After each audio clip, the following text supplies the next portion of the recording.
All right, GG, this is Arnaldo. We are at lunch at our jobs. I am here with Mr. David Santos, By the way, who's enjoying a nice piece of chicken, which looks like fish, but that's all right. this is going to be the name of this podcast. Is going to be At Lunch with Arnaldo. At lunch with Arnaldo and David. Or David and Arnaldo. We can do that with too. So, topic of the week. Topic of probably the year is going to be PlayStation 4 Neo. Now, for the record, Sony hasn't said He's a anything hater. on it. So, we don't know anything on it.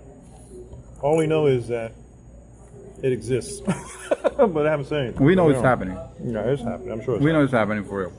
Developers have received instructions, and they're being shared all Detailed across. instructions. Yeah, detailed instructions. They have been receiving the do's and don'ts. Like, a lot of don'ts. yeah. Well, I believe their idea is not to segregate the PlayStation community too much after pretty much bringing it so strong. I mean, if you think about it, Very strong.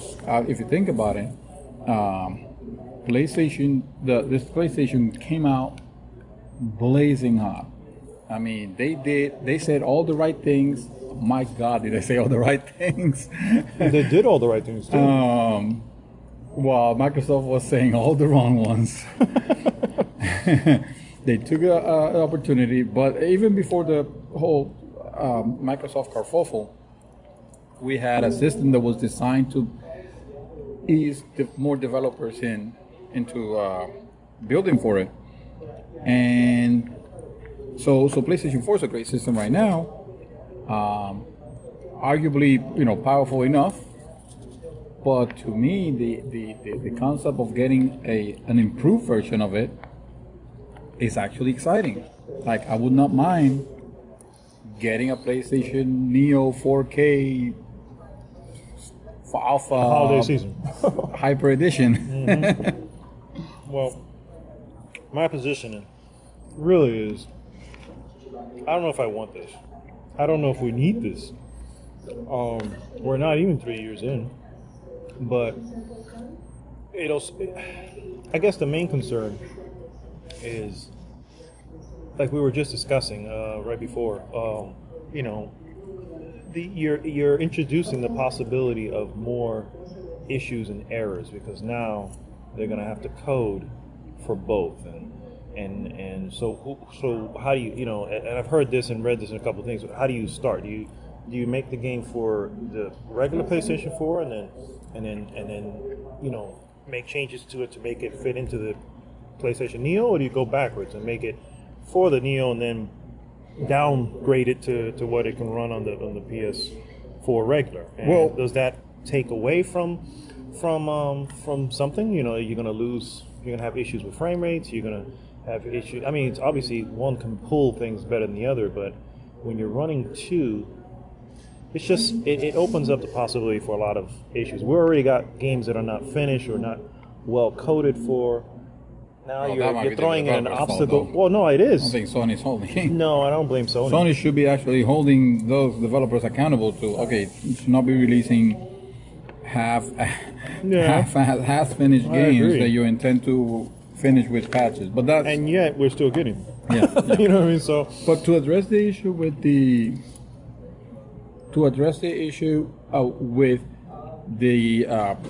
coding for different platforms, keep in mind this is still the same platform we're talking about. It's the same hardware. It's the same. I don't want to say. It's the same structure. The same architecture. That's the word I was looking for. The same architecture. It's just improved speeds. Think of it like an upgraded PC. Basically, where let's say you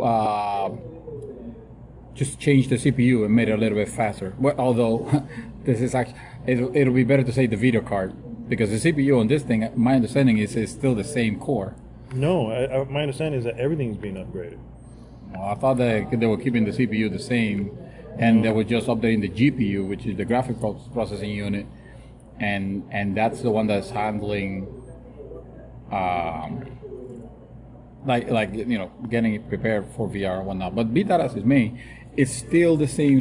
They're not switching like to the cell processor or situations. It's nothing like that. So if anything, it's not night and day. I get it. It's still within the same PC. If anything, construct. They should be able to just code once and just have some parameters, some like two separate sets of settings. Like how on PC you can change settings, and there are. So have the option to just switch over to. So I would think maybe automatically. Gray it out if you have the regular. Maybe automatically it will pick on the Call of so let's say for example a Call of Duty game, it'll pick these are the settings for the PS4 base, and then when it detects that it's playing on a Neo, then it pops up whatever increases. It increases the frame rate a little bit, maybe, or it loads more textures, better textures.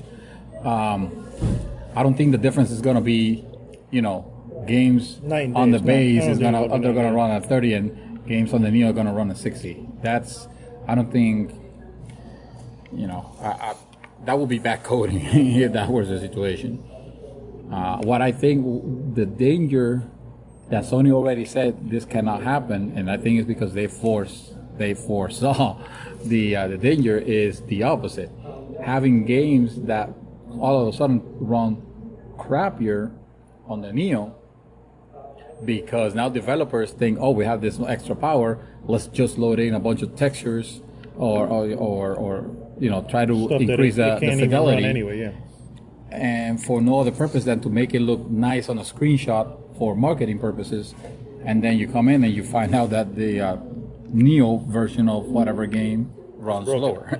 It might introduce bugs, yes, because again, but I don't think it's going to be that. I don't think that's going to be a major issue.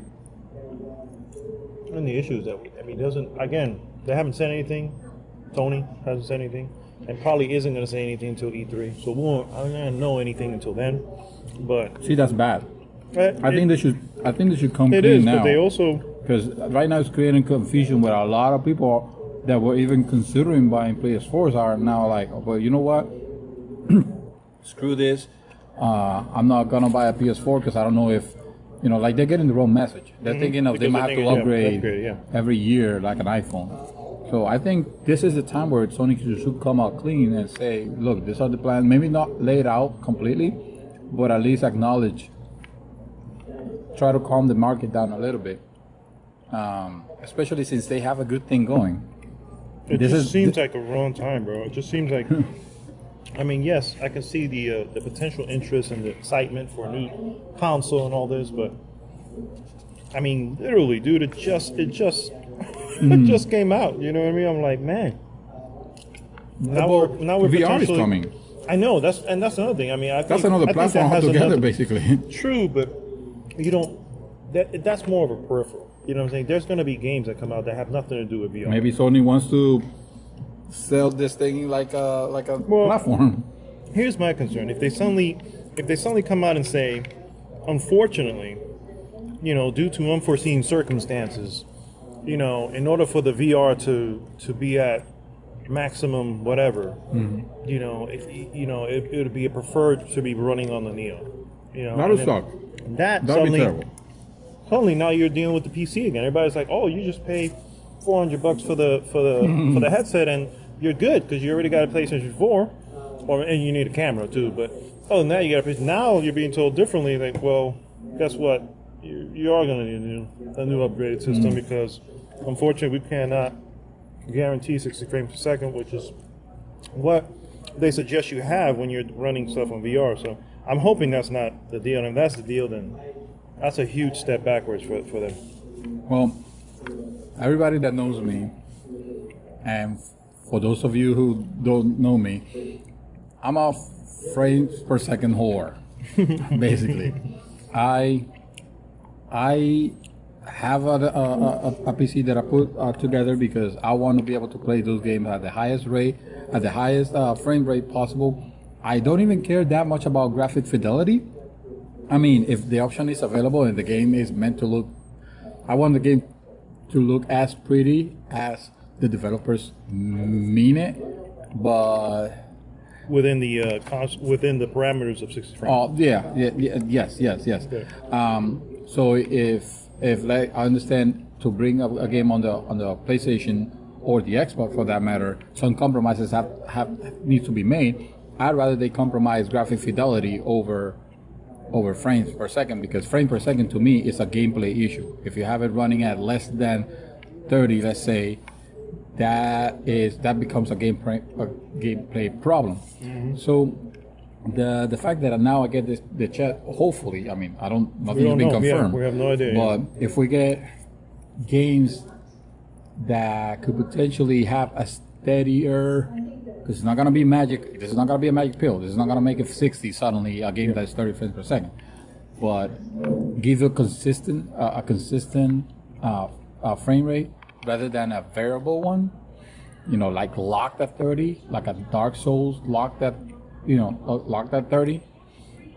That to me is exciting, because I do want to have a powerful console. You know, I do want to have the next step. And of course, we all know the PlayStation 5 long ways. So we all know that PlayStation 5 is a long way. So we can make do with that. We can make, at least for the time being.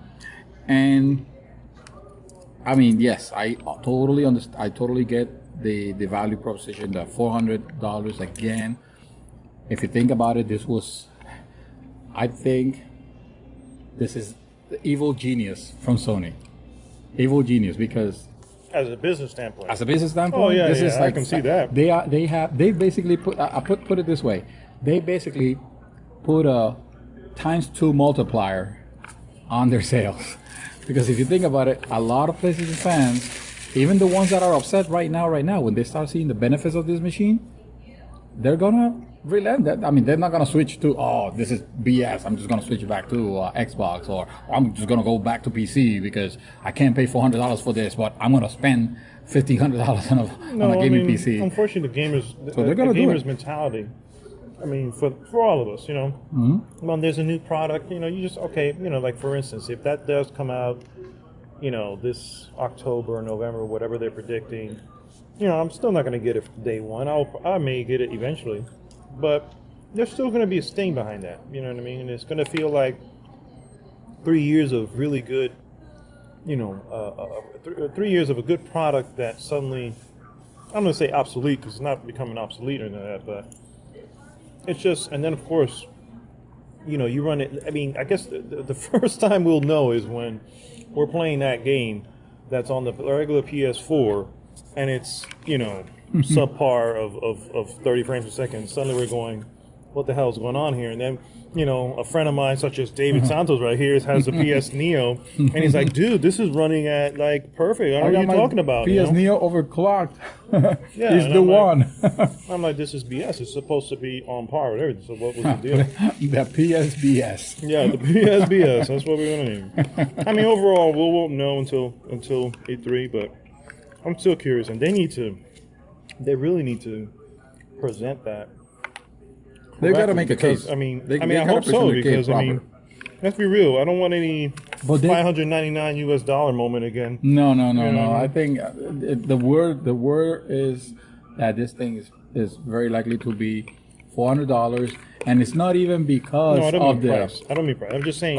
I'm just saying messaging. The messaging. Yeah, you don't want. Yeah. No, remember, I think Funny at the conference, you're literally going to be, you know, you're going to be talking to your PlayStation owners. You know what I mean? So have a good message and have it ready. Yeah, you know, they want to know, because they they all got PlayStations at home. You know, going, okay, well, what's this new thing about? You know?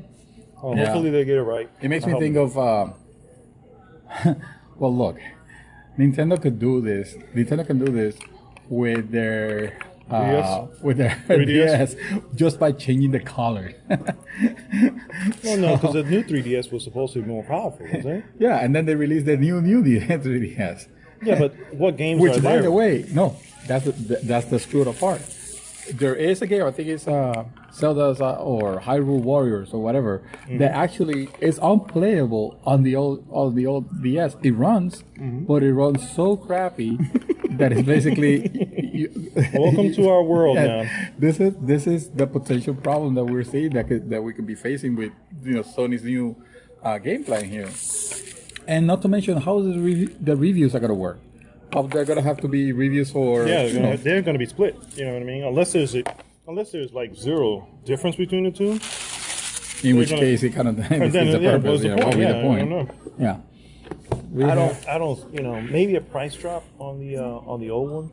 Maybe that'll help to clear inventory. At least, I mean, because if you they did say they're not stopping the production of regular PlayStation 4. So For now, of course. Yeah. But yeah, man. From E3 to the end of the year, bro. Whenever it comes out, I'd love to see what how many sales they're gonna be making then. This is supposed to be one of the most interesting E3s, and I know we always say that on every year. Say that, yeah. But think about it. We have this thing and VR at the same time. That's on Sony's part.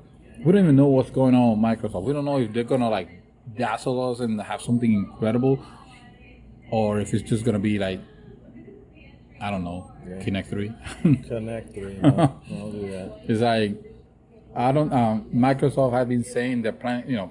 They have a similar idea, but it's hilarious because it's like Sony jumping over them again and. Well, not presenting it publicly, but like showing that there's something going on. We don't know if Microsoft. I don't think. I don't think that I don't think if they suddenly started working on this. I think they both were working on this, and then the things leaked out, and before you know it, we're hearing more from Sony than anything else. But I agree. I think Xbox may have their own version of it, and if that's the case, then that's the new normal. They do. That's what it's going to be. It's called the PC. The Xbox PC. They're going to rebrand all PCs. Suddenly have an Xbox PC. Even less of a reason for me to get a PC. And with that... I kid, folks. I kid. All right, guys. Our lunch is almost over, so we're going to cut this off right here. And we'll try to bring up another topic next time on... What was this called again? What are we calling this again? We're calling the podcast. GG at Lunch with Arnaldo and David Santos. All right. We're going to write that down so we don't forget. We're going with something. All right, guys. All right.